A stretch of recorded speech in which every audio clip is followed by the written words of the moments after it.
All right, we're back again. Session 3, boy. Just like that, the time will fly. And pretty soon, the time will fly, and it'll be the last session before SE. But ELA is not my thing. That's Miss Celine's thing. So she's going to take over the floor. Hi, Miss. Hi guys, how are you all today? You all ready? So guys, we have here, let's see. Damani. Who we have? Dumpling. Okay, Adam. Azari. Kiana. Hi Kiana. Kiana is my student. Christiana, that's my student. Natalie. Ahana, that's my student. Adana. All right, I'm very happy to see y'all. Sarah, that is my student as well, a new student. All right, guys.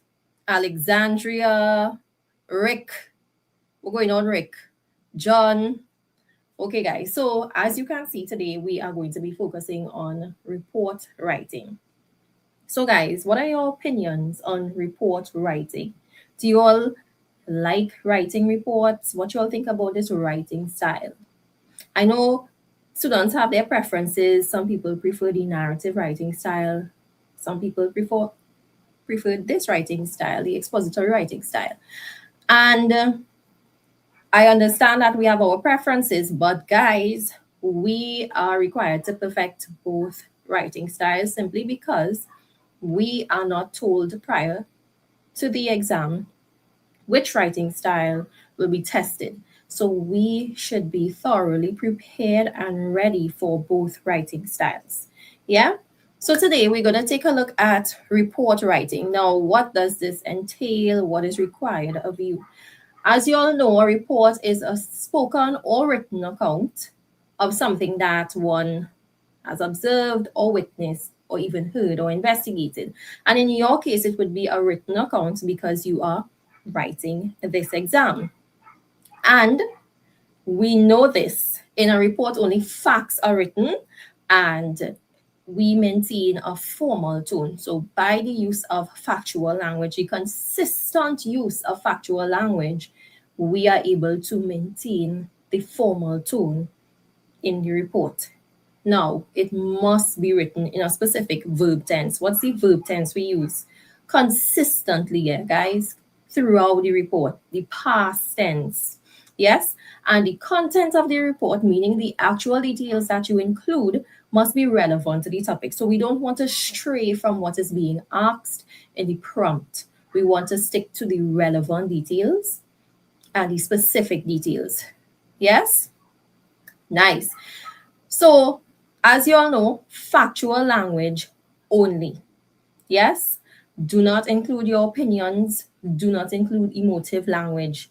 Do not include figurative language techniques. And we use reported speech or indirect speech. So we do not include dialogue or direct speech.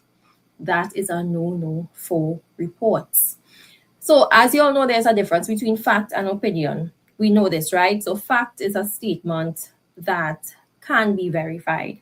Yes, you can go and look for objective evidence and you can verify the statement. However, an opinion is a statement that expresses your feeling or your attitude or a judgment that you make. Yes, and it is neither true nor false. It may be true for some, yeah, but false for others. Good. So we are not including opinions. You can include that in the narrative writing style.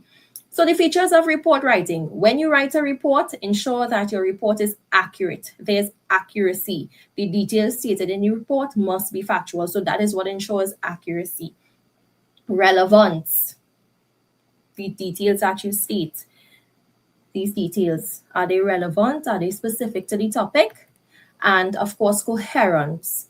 When the reader, that would be the examiner, or even in practice, when you write a report in school, your teacher, when they read this piece, it must be very clear in readability and understanding.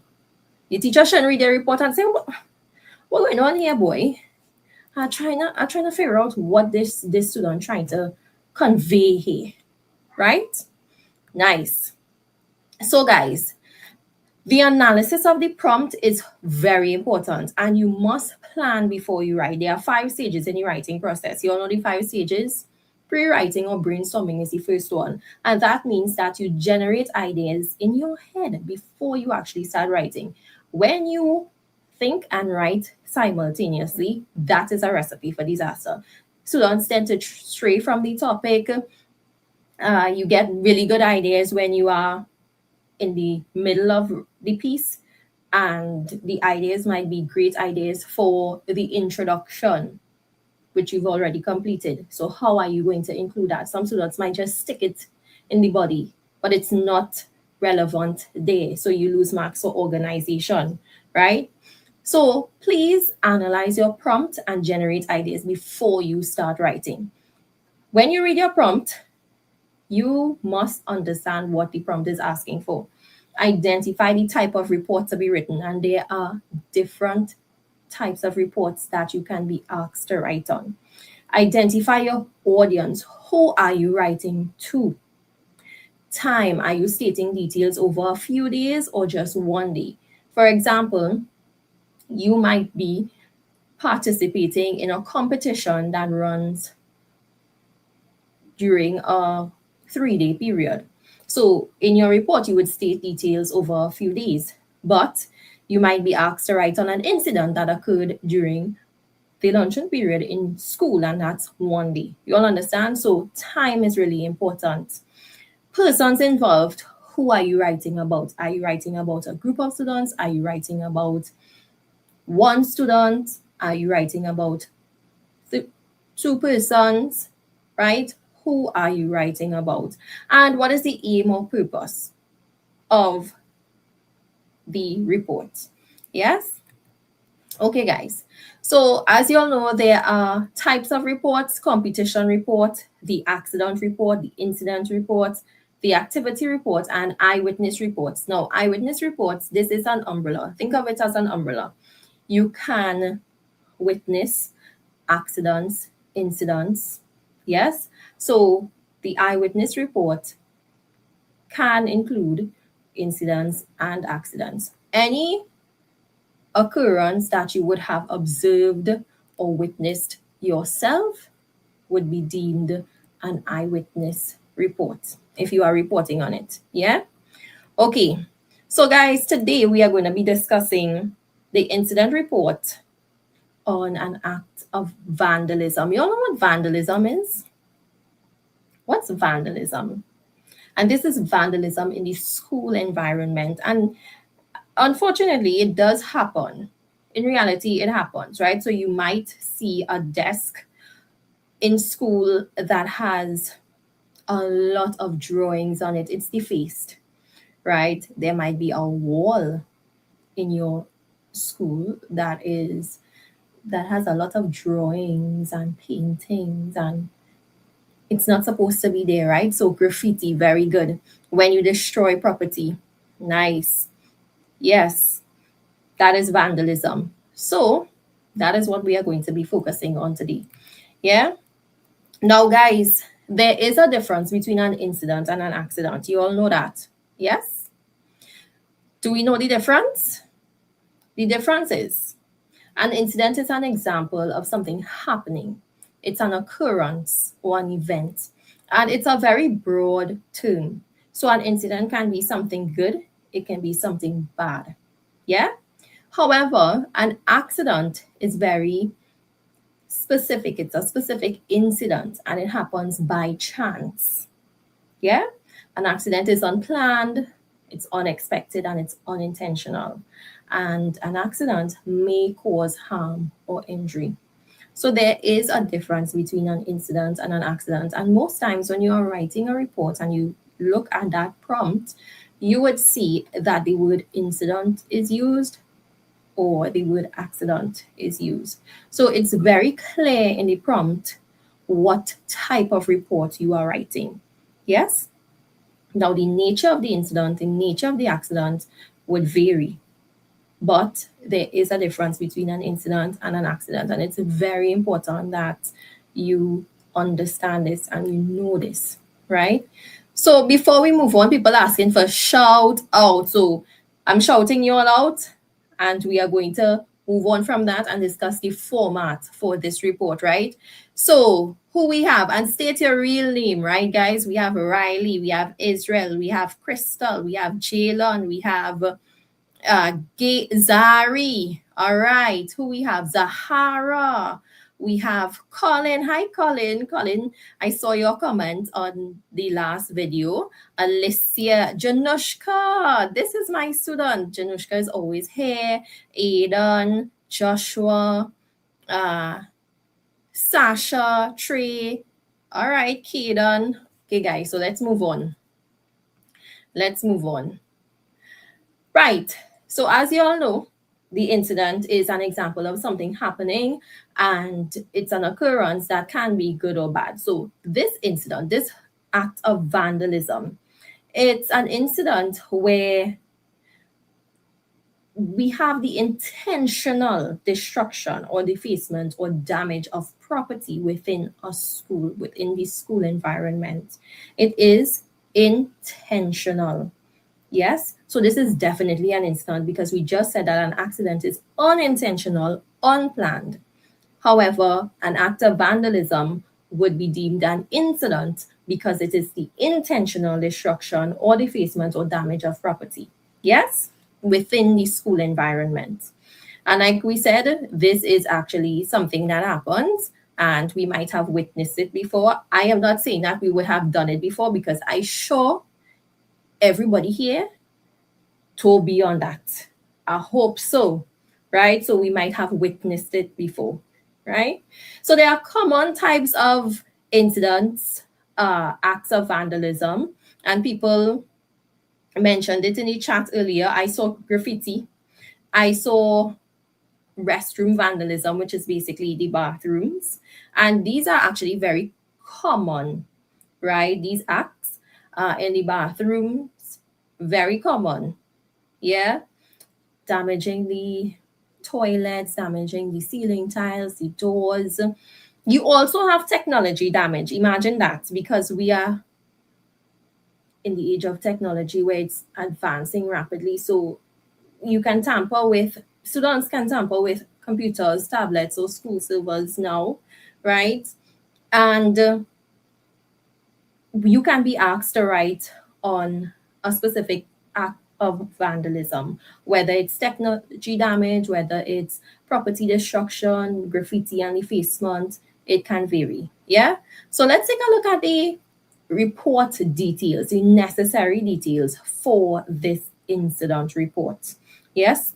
Now, when you are writing a report, we said that the details must be very relevant for or to the prompt you are writing on, the nature of the incident, the nature of the accident, the activity. Yes? So, pay attention. When you are writing a general incident report, and this is deemed a general incident, we must include the following. So everyone knows this: date, time, location, persons involved. And this is usually included in which paragraph? The introduction, the first one, right? And when we talk about location, we know that we are talking about a school. Yeah, so you would include the name of the school. Please refrain from saying my school. My school is not the actual name of a school. I don't know any primary school in Trinidad and Tobago called my school, right? So what is the name of your primary school? You can come up with the name of a primary school as well. So state the name of the school, but also the area in which the act took place or occurred, right? So where did the students destroy the property? Is it in a classroom? Is it in the bathroom? Is it in the computer lab? Yes, you want to be very specific. Who the report is addressed to, that would be the audience, your audience. Who are you writing to? Are you writing this report to your principal, to your class teacher who was not present at the time, to a school official? Of course, chronological order, the series of events in the appropriate order, the order in which it actually occurred, right? So now these details, we are moving from the introduction to the body. We want to describe the incident. And when we talk about description of the incident, we are not talking about using vivid descriptions, but still factual info, factual details of what actually happened. That is important. Yes? What really happened? Of course, after that, we have the discovery of the act, yes, or the observation of the students in the act, and there would be response to the incident. So, number 8, how did the school officials respond to the incident? What were the immediate actions taken? And if you think about that, realistically, what would happen? Well, if the students are caught, when the students are caught, they would be reprimanded. But before that, they are summoned to the principal's office. An investigation happens. The students either admit to the act or they are found guilty. And then you have the consequences that follow. Yeah. So after that, follow up actions. What were the consequences faced? In some schools, there are different forms of punishment. Be realistic with the details that you are including for this. So if it's defacement of school property, what are some ways in which the students can be reprimanded? Possibly a letter of apology and fixing, cleaning the defaced property, replacing the damaged property. Yeah. Suspension, possibly. Yeah. Community service. Some of my students mentioned to me in class that they have community service in their school, and that's basically staying back after school or during the recess period, the lunch period. They are required to keep the surroundings clean the classroom, clean the courtyard, right? Community service. Detention, that's the next one, right? Yes, fix or replace, community service, detention, all in the still right lines. Let me tell you a little story. When I was in primary school, I'm not telling all of the year, we had, I was actually a student in primary school when corporal punishment was still a thing. So that will give all a little idea of my age, because students always ask me what's my age, but corporal punishment was still a thing. And we had to, there was a transition actually from corporal punishment to not using corporal punishment anymore. So teachers had to get real creative with, how they're going to punish these students. So lines, oof, that was a thing. Lines, that was very popular back then. Mind you, teachers still used to give licks, eh? Some people in my class tell me them still getting licks. That's not a thing, should not be a thing anymore. But anyway, so be realistic with the consequences that you come up with, and of course the conclusion, right? What's the outcome, or what was the outcome of the incident? And if you're brainstorming, you ask yourself questions. So get into the habit of asking yourself questions, right? What would be the possible outcome of this incident? Yeah, I believe that the principal or any school official would take the opportunity to remind students of the code of conduct or the consequences that they would face or can face for not respecting school property. Yeah. So ask yourself questions, answer the questions, and of course, include the necessary and relevant and specific details only. We understand that? Yeah? Good. Now, I want to explain something to you guys, right?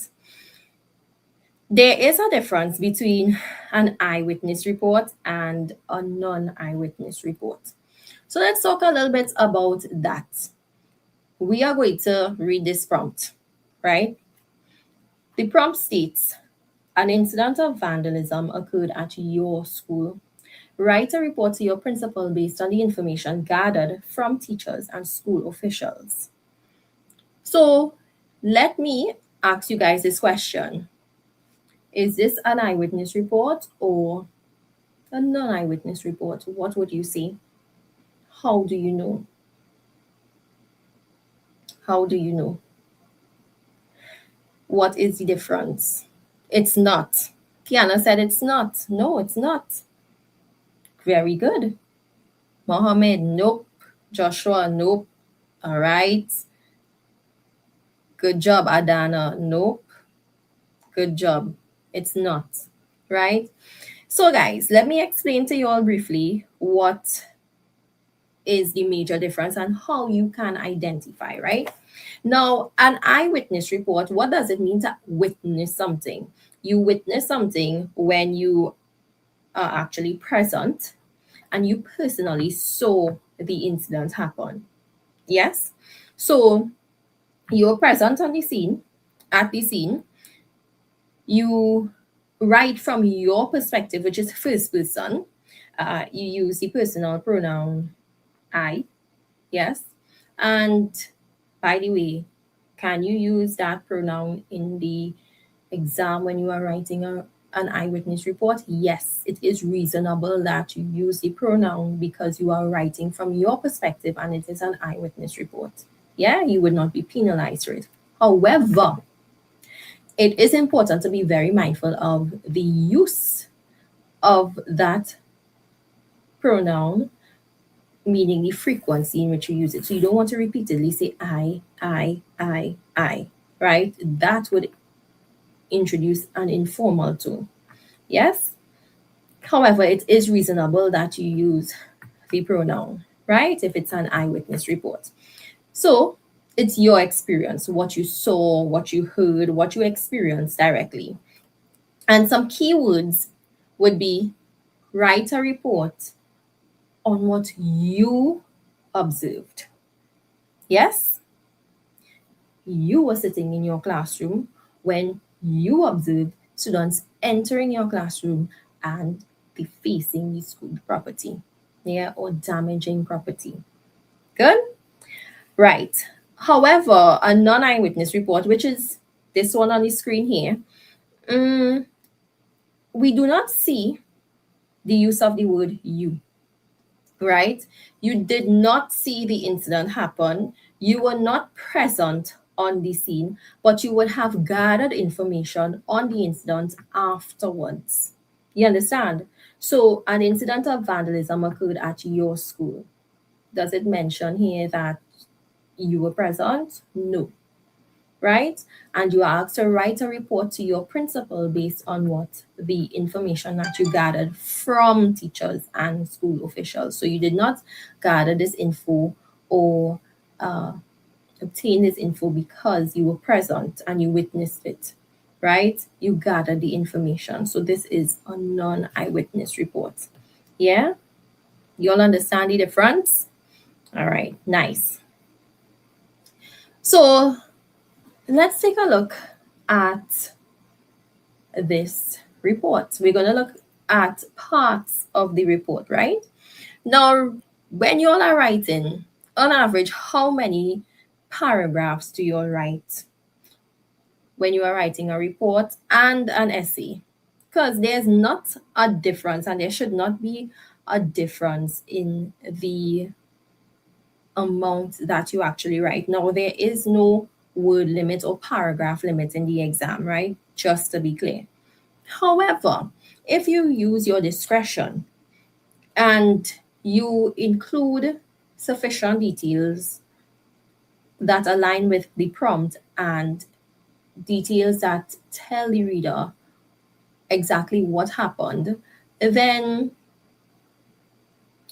you would not write 3 paragraphs only, right? On average, it's about 4 to 5, right?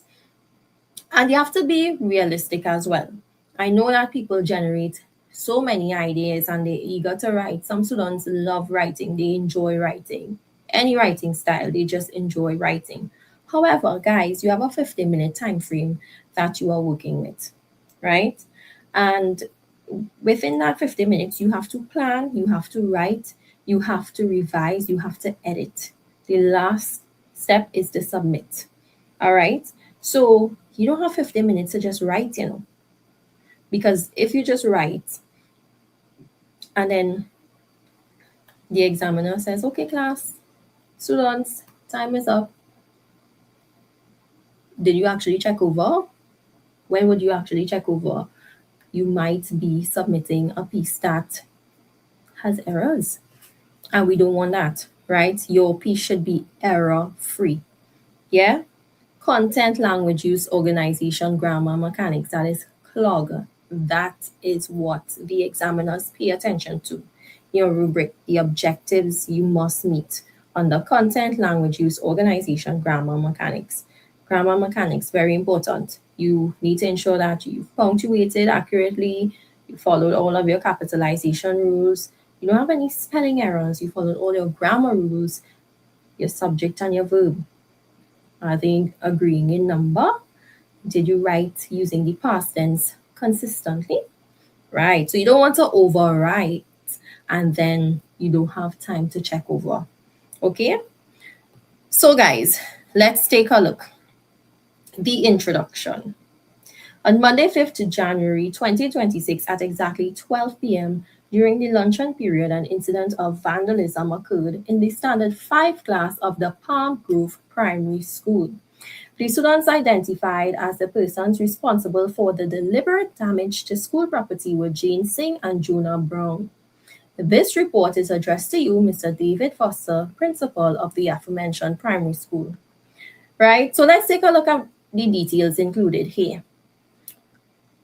The purpose of the introduction for this report is to state the basic details of the incident, and you want to give all details, right? You ask yourself the questions: when, where, who, what. Yes? When did the incident occur? Date and time. This writer also included that it occurred during the luncheon period, right? So 12 p.m. Nature of the incident, an incident of vandalism. So you don't want to just state an incident occurred. Although you would be giving details of the actual incident and the description of the incident in paragraph 2, you still want to state the nature of the incident. It's an act of vandalism. Yes? Where did it take place? Palm Grove Primary School, but in the Standard 5 class. Yes? Who was involved? The students identified as the persons responsible for the deliberate damage were Jane Singh and Jonah Brown. So, who was involved? And of course, audience, you are writing to the principal of the institution. Is this doable? Pretty straightforward, right? Every time I assign a report to my students, the introduction, regardless of the type of report they're writing, is always chef's kiss, 10 out of 10. Everybody could do an introduction. Everybody know date, time, location, persons involved, nature of the incident or accident, or even, let's say you're writing on a competition, the type of competition, the purpose or the aim. Always well done, right? Now we are moving on. Paragraph 2. Description of the incident. During the lunch period, Jane and Jonah entered the Standard 5 classroom and began defacing school property. They wrote offensive words on several desks using permanent markers. Jonah then removed a can of spray paint from his pants pocket and proceeded to spray the teacher's desk. Before exiting the classroom, Jane used a sharp object to scratch several chairs. The damage was discovered by Mrs. Angela Joseph, the Standard 5 class teacher, upon arriving to prepare her classroom for the evening period. She immediately reported the matter to the vice principal, Miss Sharon John. Yeah? So, paragraph 2, description of the incident. You must clearly explain what the student or students did. What exactly was done? Yeah? So we have writing of offensive words, using permanent markers to write these offensive words, a can of spray paint to paint the teacher's desk, and using a sharp object to scratch several chairs. And what school property was damaged? So we have furniture, right? Desks, chairs, and of course the face, the wall. Yeah. Okay. Who discovered? Who made the discovery? Mrs. Angela Joseph, the Standard 5 teacher. Yes, and she immediately reported the matter to the vice principal. So we have the matter, the occurrence, the act being reported. Yes? Nice. So I see some people talking about adjectives, sharp object. Now, the use of adjectives when describing something in a factual way is permitted in the exam when you are writing a report. All right. So, for example, in an accident report, if you state that two vehicles were involved in a collision, a white Toyota Hilux and a silver Kia Sportage, then white and silver, right? Those two adjectives are considered facts. You understand? So saying that Jane used a sharp object is fine because the object would obviously have to be sharp to scratch several chairs, right? So certain adjectives are, the use of certain adjectives are actually permitted. Yeah, right. Now we have the response to the incident. Yeah, the response to the incident. So how was the situation handled? How do you think the situation would be handled?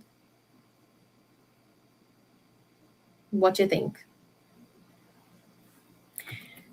So an announcement was then made via the public address system, summoning both students to the vice principal's office. An investigation was conducted during which both students admitted to entering the classroom without permission and carrying out the act using markers, a metal ruler, and a can of spray paint. Following this, actions were taken to secure the area and prevent further damage, and the custodians removed the damaged furniture from the classroom. Additionally, Miss John contacted the parents of the students. Yeah? So, guys, who intervened? Now, the discovery was made by Mrs. Angela Joseph, the Standard 5 teacher, and then we had intervention. We must have intervention by other school officials. So here we have the vice principal conducting this investigation and really getting to the bottom of the situation, right? So what was done immediately after the discovery? Of course, we had the investigation being conducted and the actions taken to secure the area. Yeah. So the janitors or the custodians would have removed the furniture from the classroom. Of course, you can't have the other students sitting in a classroom with damaged property that could cause injuries, possibly, and it's just not appropriate, right? So it was removed, and we have the parents of the students being contacted, right? Now, the students admitted to entering the classroom without permission. So when you admit to something, you basically confess and you say, yes, I did it. Yeah. You are taking accountability for your actions. In some cases, you might see pieces with the students being found guilty. So being found guilty means that the school officials had sufficient evidence or gathered sufficient evidence or proof that the act act was actually committed by these students or this student, and so they are guilty, right? So you can include either they admitted or they were found guilty, or even information was gathered from eyewitnesses who confirmed that these two students, Jane and Jonah, actually did commit the act. All right? Nice. So now we have consequences. What would be the consequences that they face? Yeah? The students were spoken to by the school administration and were issued disciplinary consequences in accordance with the school rule. So every school has a code of conduct. Yeah? There's a code of conduct. You all ever heard of that? How you would act and carry yourself in the school environment when you enter that compound. How are you supposed to behave, right? And we must all follow the school rules, not so? Right. So we want to also state the consequences that they face, the exact consequences, right? Consequently, the students were required to write letters of apology, assist with cleaning the classroom under supervision. That is reasonable. You do the crime, you do the time. Yeah? And their parents agreed to cover the cost of repainting the walls and replacing the damaged desks and chairs. Yeah? That is reasonable. Yeah? Nice. So these are the consequences that the students would face. These are the disciplinary actions that we are talking about. And how was the damage addressed? Meaning, what was done to replace the damaged furniture or defaced property? What was done? Because it must be replaced, right? So disciplinary actions and what the damage, how was the damage addressed? You would state that in this paragraph, right? This part of it. And of course, conclusion. So guys, we spoke about this. You're basically stating the outcome of the incident, right? Details of the address to the student body. So the outcome could be anything along the lines of students being reminded of the school code of conduct or the school rules or the consequences associated with this specific act of vandalism, the importance of following the school rules and behaving behaving responsibly, right? And also respect for school property. You have to respect the school property, right? So you can state any of those details here. Yeah. So with this being done, this would also suggest how further incidents can be prevented, right? So subsequently, the vice principal convened an emergency assembly at approximately 1:30 p.m.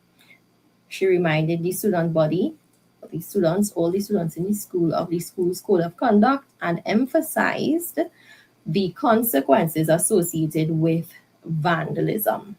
She also highlighted the importance of responsible behavior and respect for school property. Yes? And this is how you would go about writing an incident report when the incident is an act of vandalism. So, guys, what do you think? Is this doable? Is this something that you can do? Is this something that you've practiced with before? Yeah? Okay, I found Yeah, this on the guys? web for what you. Okay. So remember, again, there is a difference between an incident and an accident, right? And in the prompt, you must pay attention to the prompt, guys. you would see the word incident being used, you would see the word accident being used. And even if it is not explicitly stated, you should know the difference between both. So you would know whether you're writing about an incident that occurred during a specific period or an accident that occurred during a specific time. Now, you can also be asked to write about incidents occurring during a specific activity, for example, a field trip. If you are on a field trip and an incident occurs where a student is injured, and the word incident is used in that prompt, do you think you would be writing an incident report or a field trip report? Think about it. This is a bit of a segue from what we were discussing, because we are at the end of that. Yeah? You would be writing about an incident. So it's very important to pay attention to the words. So we could swing back on report writing, and we can do an activity where we have several prompts from over the years. I would use actual past paper prompts, and we are just going to analyze those prompts. Yes? So please pay attention to the words used. So I see people saying field trip, but I see many people saying incident. And guys, that would be an incident report, because you are writing on an incident, an injury, right? That occurred. A student was injured during a field trip. So the field trip is just the location or the activity that the students were participating in when the incident occurred, but it's an incident report, not a field trip report, right? So pay attention to key words. Yes? Pay attention to keywords in the prompts. Yeah? Okay, guys. So if you would like to join our classes and get access to notes like this one, sessions like this one, you can WhatsApp the number below. Yes, guys?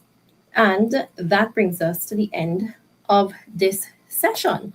So, guys, let's do some shout outs.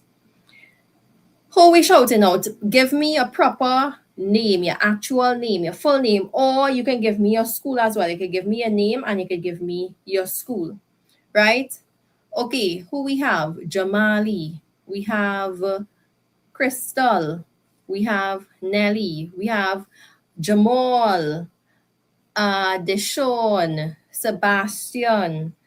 Who else we have? Adrian, RT, Rick, Kamira, Kevlin, Farah, Mikel, Ellie.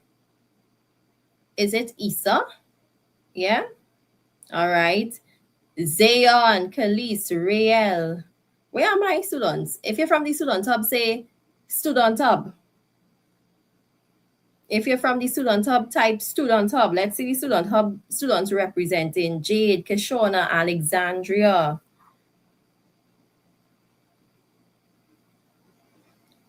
Caleb, JCN, Rick again. Rick, how you showing up so boy? Student hub in the house. Okay, big up all the student hub students. All right, guys. So that brings us to the end of today's session. I'll see you all next week, and we are going to be continuing with the objectives in the framework. So what are some topics? You all could actually tell me some topics you all would like to review, or some challenging areas. Creative writing and English language arts. I'm going to hear you all.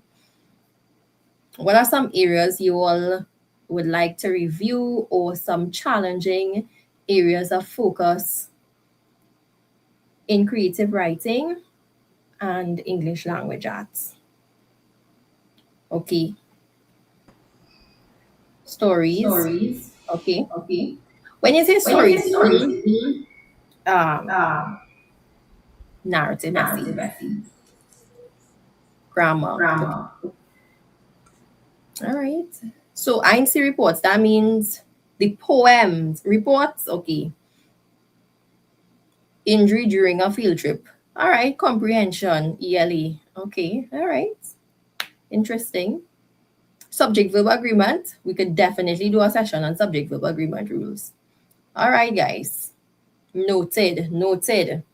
Also, guys, again, in our live sessions, we are currently revising and we are doing past paper practice and we are covering all these areas of focus. So if you would like to jump in our live sessions during the week, you want to register as a student to cover these areas of focus with me, you can WhatsApp the number below. All right. Okay, guys. See you all next week. Bye, everybody. Bye, everyone.